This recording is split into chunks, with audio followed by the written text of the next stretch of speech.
today, I want to talk to you about pre-workout nutrition. We brought our sign back. You've actually brought our sign back. So it was a nice sign. It deserved to be used. So we did this podcast 3 years ago, a long time ago, right? Yeah. I think it was while I was still in undergrad, maybe? I think I was still in undergrad. And I think I have some better info now. I think the first time we did it, I also said it very theoretical from a textbook perspective as someone who's in school and not doesn't have clients yet. So it wasn't very practical. Sure. I think it was too textbook, too scientific, not very how relevant is this and how does it actually apply in the real world. So we can do better this time. Yeah, no, hey, I thought we were just going to regurgitate the exact same information that we did the first time. It will be much better this time. All right, then let's start it off then. So when we think of pre-workout nutrition, first and foremost, is it actually important that people focus on, eating proper foods before they work out, or can they kind of get away with eating anything? So that's a really good place to start. So I think we should make it very clear that for some people, for probably the minority of people, it will make somewhat of a significant difference. But for most people, it's not going to make a huge difference. I think it's really important to keep in mind that you want to focus on your nutrition as a whole and overall throughout the day first, and then think about what you're eating specifically before a workout or when you're eating before a workout. I think there's certain instances it's more important, and certain people it's more important for, and certain goals, but most people, it's not going to make or break you. So don't obsess over this too much. Okay, cool. And then, this is something we can dive into a little bit more, but if we think of if you're going to be doing a strength workout versus more of a cardio aerobic conditioning type workout, would that affect what you're going to eat beforehand as well? Honestly, probably less so than if you are having a performance goal and how much you want to give your max effort and perform your best, or versus having a weight loss or muscle gain body composition type of goal, and maybe how advanced you are too. So I think if you're really, really advanced, you've nailed everything else, then it might be more important. I think if you're trying to give your max effort, you're trying to run a marathon, or you're trying to go for a PR, or you've been lifting for a really long time and you're trying to lift something even heavier, or maybe you're doing a CrossFit competition or any kind of sport, that's when it's more important. And then I think no matter what kind of workout you're doing, if you're a beginner, you'll probably be fine no matter what you do, as long as your whole day's fine. And then if you have, again, fat loss, muscle gain goal, it's not going to affect that as much. So probably less important the kind of workout, more important who you are, how fit you are, and what your goal is. So let's just paint the picture then of it's an individual who is maybe looking to lose anywhere from 10 to 20 pounds, tone up a little bit, build some muscle. What would you recommend that individual eat before going to the gym? And timing as well, when they should consume that food. Sure. Are we going to assume that this is going to make a difference for them? Because I would say an individual, or how fit are they? Is this person advanced, or are they a beginner? I would say they're intermediate. Okay, intermediate. You know what? I would say if you feel really good and whatever you're doing, you feel like you have energy, then I don't think you have to worry. If you're not competing, if you don't need to be your 100% max potential at that workout, it doesn't matter really. Don't worry about it. Just go by how you feel. But let's say this person, maybe they're trying to do an intermediate CrossFit competition, or they're finding the class is really challenging, or their energy is a little bit low, maybe near the end. Okay, so we'll say it's a situation where it's important. Ideally, let's talk about maybe general guidelines and then specific guidelines. So ideally, I think some people might know this. This might be new info to some people. Ideally, you want to have some carbs, so mostly carbs, fast digesting carbs before your workout, and then a little bit of protein before your workout. Okay, so what would an example of a fast digesting carb? Oh, yes. And a slow digesting carb? Okay, so fast digesting carbs means not a lot of fiber. It means something you can have a little bit of fiber, so something like fruit or bread is totally fine. You don't want to be eating a salad or a bunch of veggies or something like that. But most things, even with a little bit of fiber, are fine. So if you're going to eat even whole wheat bread, white bread, fruit, oats, something like that, that's all fast enough digesting. And then a little bit of protein. Again, ideally you want it to be fast digesting, so something like egg whites or protein powder, whey protein powder would be fast enough, as opposed to a steak. Yeah, a steak or a chicken breast or something. Yeah. Probably not ideal. Maybe a little bit of chicken breast or something, but not a whole bunch of it. Okay. Yes. Cool. So Should we talk about the exact numbers? Yeah. Or does anyone care? This might be overkill. That's okay. This That's definitely fine. might be overkill. Okay, but let's just say you're competing or something, or you're trying to do like run a marathon, or you really have to be ideal. So ideally, you want to eat like around 2 to 3 hours before. This is like to get the max potential. 2 to 3 hours before, you want to have 1 to 2 grams of carbs per kilogram. All right, so again, that's a lot to figure out. For me, this is not a good example because I'm like 50 kilograms. That might be like 2 bananas or a piece of toast and a banana, okay, something like that. So like a moderate amount, probably the amount you'd have in a regular meal. And then protein, it doesn't have to be very much. Literally, I think it's 0.15 to 0.25 grams per kilogram. So pretty small, right? So for me, that would be like, what even is that, 0.25? Per kilogram, not per pound? Yeah, so it's literally So it like gets 10 grams for me or Yeah. something, 12 grams. So that would be like half a scoop of protein, like half a serving of protein, basically. So a Gotcha. good full serving of carbs, half a serving of protein, and then another important thing, especially if you're eating maybe closer to 2 hours or 1.5 hours before, somewhat close to your workout, is you don't want to have a lot of fiber and you don't want to have a lot of fat. So again, little bit's okay, but you don't want to pile on the veggies. You also don't want to have like a whole avocado or put like 3 spoons of peanut butter on your toast, or, you know, drench things in oil, have really greasy, deep fried type of things. And why is that? Why low fat? Yes, low fat, just because this isn't for your general day. Usually fat's fine. We need fat.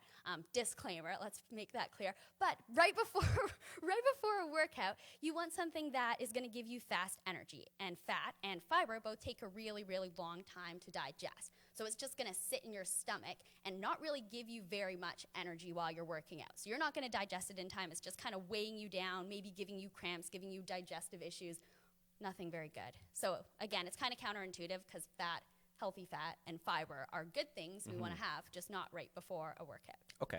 And then what if I know it doesn't necessarily matter what time of day you work out, but like, you know, at Movement Strength, we have a pretty popular 6 a.m. group, or every once in a while it's like a 5:15 a.m. Does this person need to wake up at 3 a.m. and have 2 bananas before they come into the gym? Oh, definitely not. Definitely not. And again, this is just down to your goal. So for most people, it doesn't matter. And again, just go by how you're feeling. Even if you work out a little bit later than that in the morning, if you just feel better working out fasted, that's fine. Like if you're fine, if you don't feel like your energy crashes, if you don't feel like you're actually hungry, like really hungry during your workout, that's fine.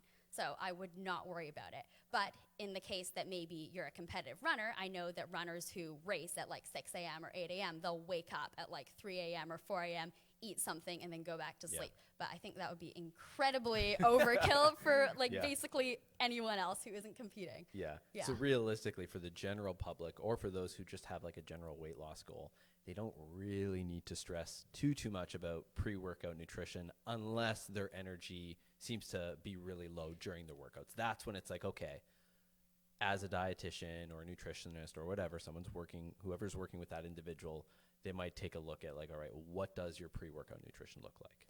Definitely, yeah. And I think, maybe like 90% of people, 95% of people, it's just not going to make or break you. And even for people, let's also say, even for people who are really serious and competing and have a more serious goal or a more like performance-based goal, it's also not going to be like all or nothing. It's not like you have the ideal meal, so now you're 100% of your potential, and if you are fasted or you have like all this deep fried food, it's not like you're going to be zero. Maybe you'll be at like, you'll perform at 80%, you'll perform at 90%. It's not going to end you. So that extra 5 or 10%, 20%, whatever it is, would only matter if you are competing or you're trying to hit a PR, you're trying to run a marathon, right? But for most people, I think it is a little bit overkill to worry about, again, unless your energy is feeling really bad. But if you feel good, I think that's the most important thing.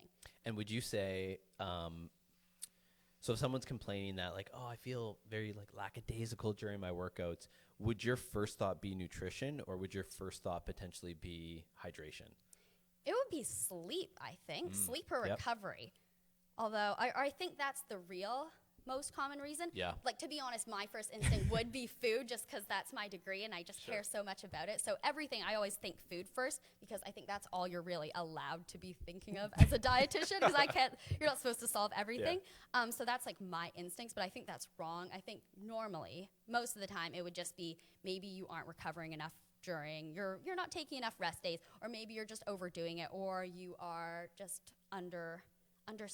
Yeah. Is that a word? I don't know. Lacking it is now. sleep. I think more common than not having enough food. Yeah, so I'd say sleep first and then food. And hydration, that's another good point. Yeah.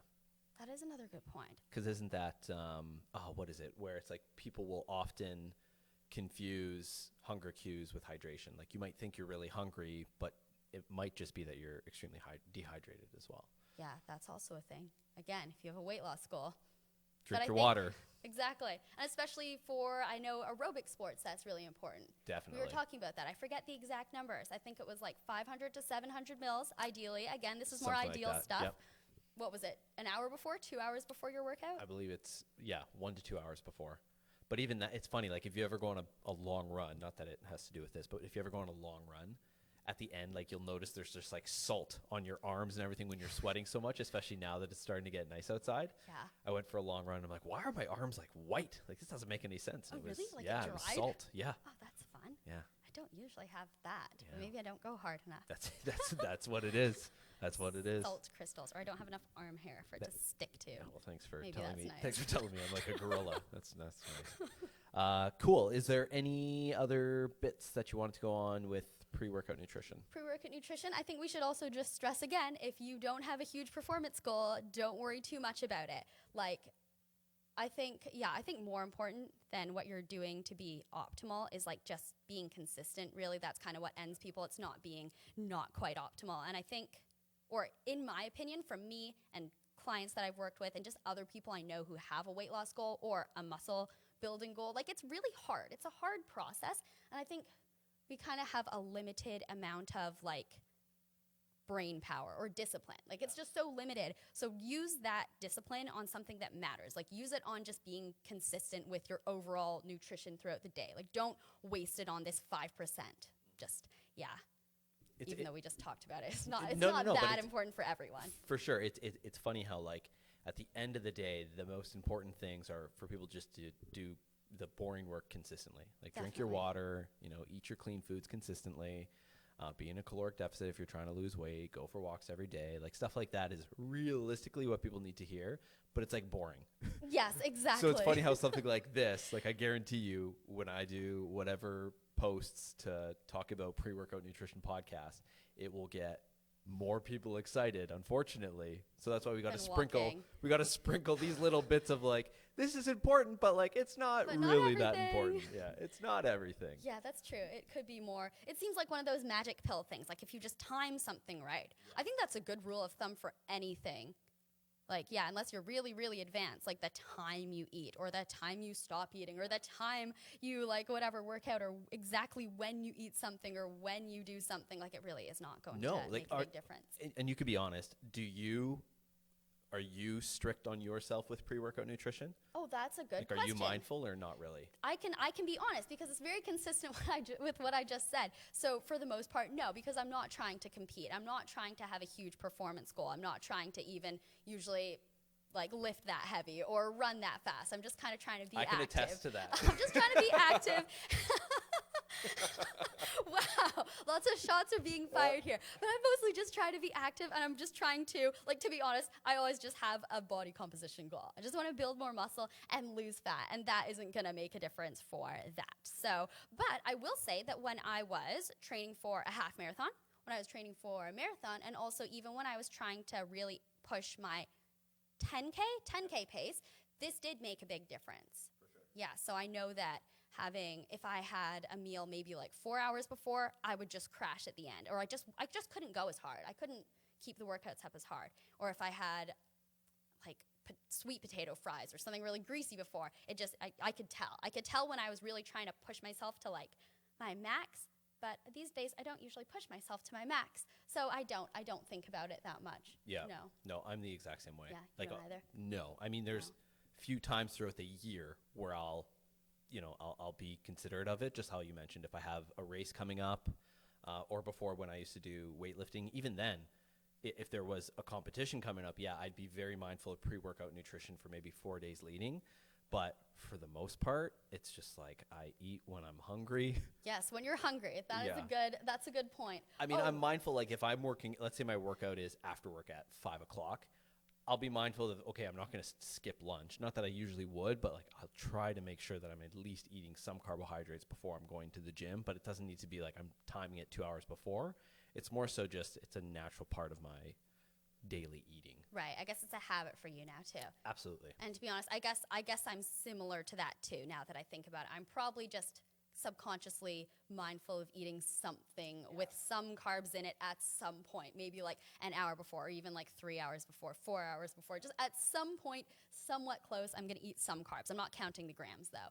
And I think being hungry and not being hungry is really important now that you say that. I think, again, if you're someone, again, who doesn't really need to worry about this, I think the one thing you do want to think about is you don't want to feel starving during your workout. I think that's a really good indication that you're just not eating enough of anything like around your workout. So I think if you feel good and you don't feel hungry, that's fine if you eat a really long time before, or even if you train fasted. But if you're actually like thinking about food and starving during your workout, I think that is a good indication that you need to fix something. I remember reading something a while ago where it's like your body will tell you what food it's craving. And like, I'm like, oh, that seems really, like that seems a little hippity-dippity. I shouldn't say no, it won't. Okay, we don't know. I can't make that statement. But what I was going to say is I remember when I first started like getting a little bit more serious into running a few years ago, I was always craving bread. Like I would be running.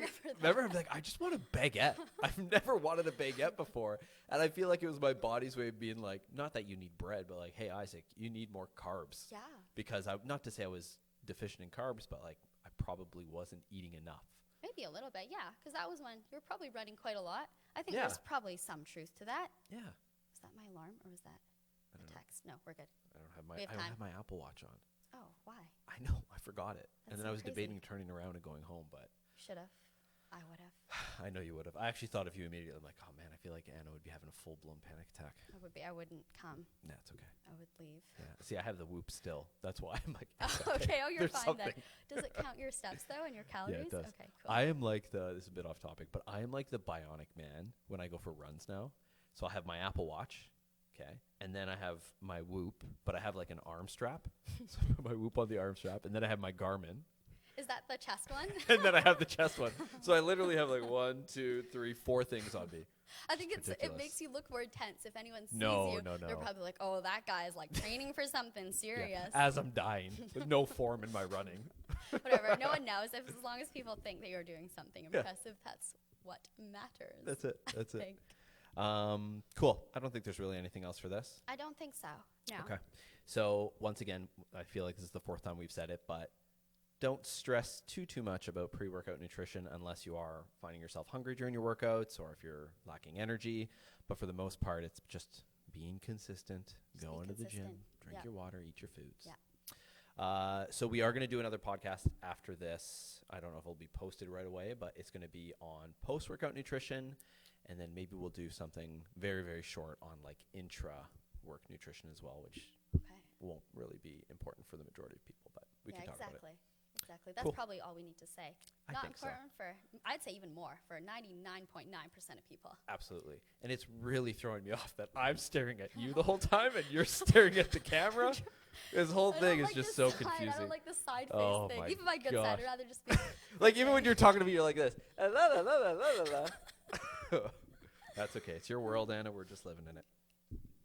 Good. I know. Okay. That's it. That's all. Thank you. Thank you.